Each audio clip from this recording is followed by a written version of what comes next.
Assalamualaikum warahmatullahi wabarakatuh. Sudah tidak bisa dipungkiri, di zaman sekarang ini praktek riba masih menjadi persoalan tersendiri dan sangat menarik untuk dibahas.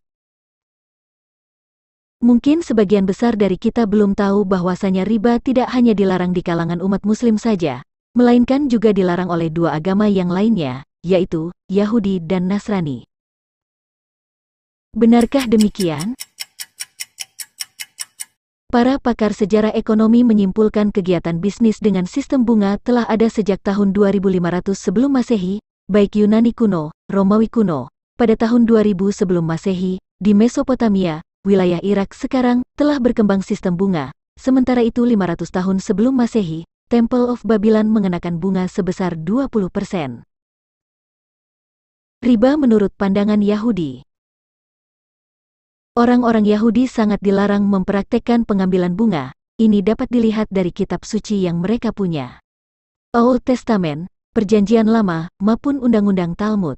Kitab Eksodus, Keluaran, pasal 22 ayat 25 menyatakan, "Jika engkau meminjamkan uang kepada salah seorang dari umatku, orang yang miskin di antaramu, maka janganlah engkau berlaku sebagai penagih utang terhadap dia, janganlah engkau bebankan bunga terhadapnya." Kitab Deuteronomi, Ulangan, pasal 23 ayat 19 menyatakan, "Janganlah engkau membungakan kepada saudaramu, baik uang maupun bahan makanan, atau apapun yang dapat dibungakan." Kitab Leviticus, Imamat, pasal 25 ayat 36-37 menyatakan, "Janganlah engkau mengambil bunga uang atau riba darinya, melainkan engkau harus takut akan Allahmu, supaya saudaramu bisa hidup di antaramu. Janganlah engkau memberi uangmu kepadanya dengan meminta bunga, juga makananmu janganlah kau berikan dengan meminta riba." Riba menurut Nasrani. Kaum gereja pada abad pertengahan melarang adanya bunga. Dalam kitab Injil disampaikan bahwa bunga itu jelas dilarang, beri pinjaman, dan jangan berharap sesuatu yang lain. Larangan bunga dari pelopor gereja terus berlaku hingga abad pertengahan, yang berakhir pada abad ke-13. Pandangan para pendeta Kristen pada abad pertengahan secara garis besar dapat disimpulkan sebagai berikut.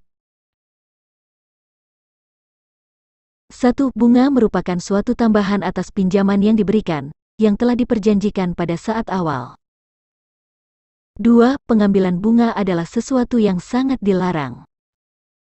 3. Niat seorang pemberi pinjaman untuk mendapatkan tambahan atas pinjaman yang diberikan adalah dosa. 4. Bunga yang dibebankan kepada peminjam bukan menjadi hak pemberi pinjaman, oleh karena itu harus dikembalikan kepada pihak peminjam. Riba dalam pandangan Islam. Islam dengan tegas melarang praktik riba. Hal ini terdapat dalam Al-Quran dan As-Sunnah. Al-Quran menyatakan haram terhadap riba bagi kalangan masyarakat Muslim. Allah Subhanahu wa Ta'ala telah mewahyukan adanya larangan riba secara bertahap, sehingga tidak mengganggu kehidupan ekonomi masyarakat pada waktu itu. Secara garis besar riba dikelompokkan menjadi dua, yaitu riba utang piutang dan riba jual beli. Kelompok pertama terbagi menjadi riba qard dan jahiliyah, sedang kelompok kedua ada dua macam, yaitu riba fadl dan nasiah. A. Riba qard adalah suatu manfaat yang disyaratkan terhadap yang berhutang, muqtarid. B. Riba jahiliyah adalah utang dibayar lebih dari pokoknya karena si peminjam tidak dapat membayar pada waktu yang ditentukan. C. Riba fadl adalah pertukaran antara barang sejenis dengan kadar atau takaran yang berbeda. D. Riba nasiah adalah penangguhan penyerahan atau penerimaan jenis barang ribawi yang dipertukarkan dengan jenis barang ribawi lainnya. Riba ini muncul karena adanya perbedaan, perubahan atau tambahan antara yang diserahkan saat ini dan yang diserahkan kemudian.